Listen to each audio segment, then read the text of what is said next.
Blue Spectacles beer reviews. Happy St. Patrick's Day to you all. I'm going to be taking a look at a beer from Stone, their Stochasticity project. This is their Master of Disguise Imperial Golden Stout. This beer gets 85 on Beer Advocate. The Rose haven't looked at it yet, if they ever will.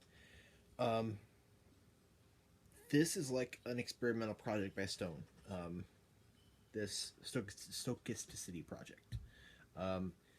In the past, I've had the Grapefruit Slam in this little project. The Grapefruit Slam, the Quadro Triticale, and then I have bought this, and then there's the Hibiscusicity in the fridge also. I bought this at Beertopia here in Omaha, Nebraska on 36th and Farnham. I think I bought it for $5.99. Is what I bought it for. So this is just like a really experimental thing. Like an Imperial Golden Stout is not something that you would have here, that you would like really hear about. This is 9.7 ABV. It's an Imperial Golden Stout brewed with cocoa and coffee beans.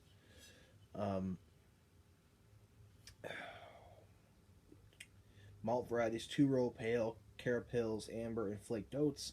Special ingredient: cocoa and coffee. And hot varieties are Nugget and Liberty. And has all the deep roasty essence of a stout, presented in a brilliant golden ale. So this is a very experimental thing. You know, you don't typically think of a stout as being golden, but this is what they've done. I've heard good and bad things about this. Greg's Beer Reviews did this, and he was kind of weird. I think he wasn't impressed, and what is kind of weirded out by it, I think, is what the impression I got from his review. So the Grapefruit Slam and the Quadro Triticale were both really great brews from this project. So let's see what this one's like. Ooh, I can smell the coffee and the stuff already, man.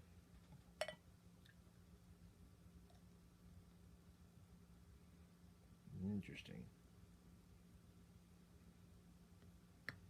Would you look at that? That is a roiling and cascading head. Caramel color. Very, very bubbly. However, I can just smell the cocoa and the coffee in the air, like almost an espresso a little bit. Sporadic bubbles with some particles floating around in this orangish golden kind of color. Look at the bubbles, you know.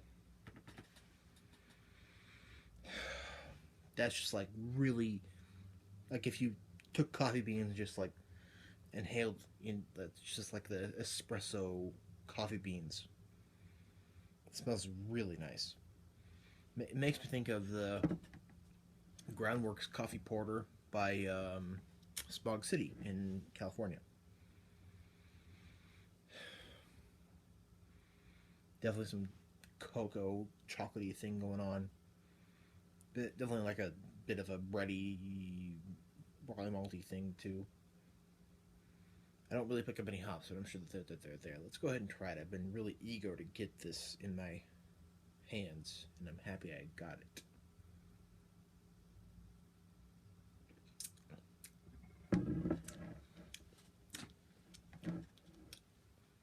Wow. This is just... the Master of Disguise is really intriguing to me right now.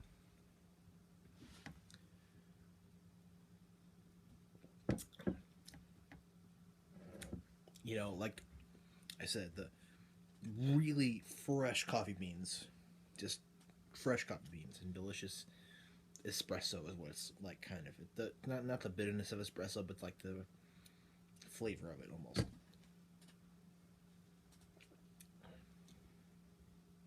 Definitely a cocoa thing going on too.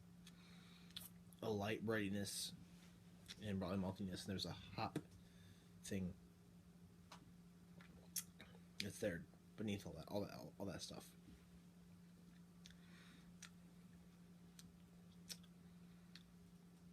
This is intriguing to say the least. I have never had a beer that tastes the way it does and looks the way it does at the same time.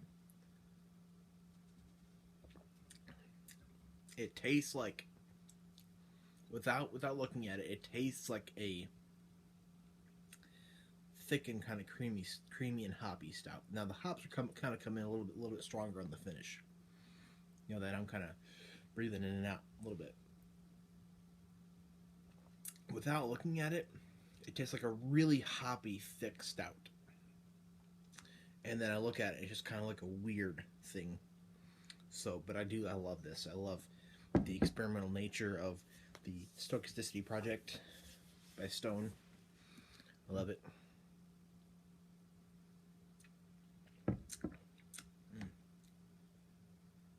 I love the flavors of this beer.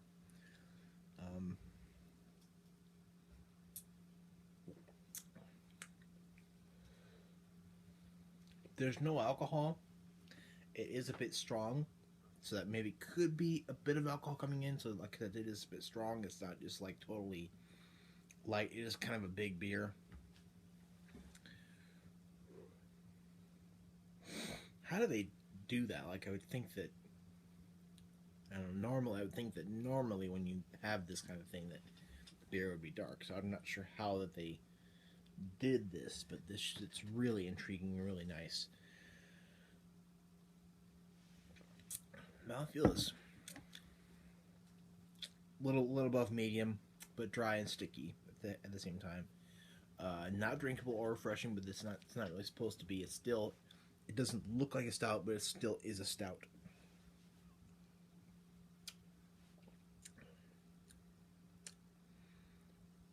The hops, like before, the hops weren't coming in the beginning. Now they are coming in the back. Those Nugget and Liberty hops. I like it. I'm gonna give it a minus. I really do like it. I think it's an excellent beer. Um, you know, I'm really intrigued by it, and that could be why I'm giving it a high score. But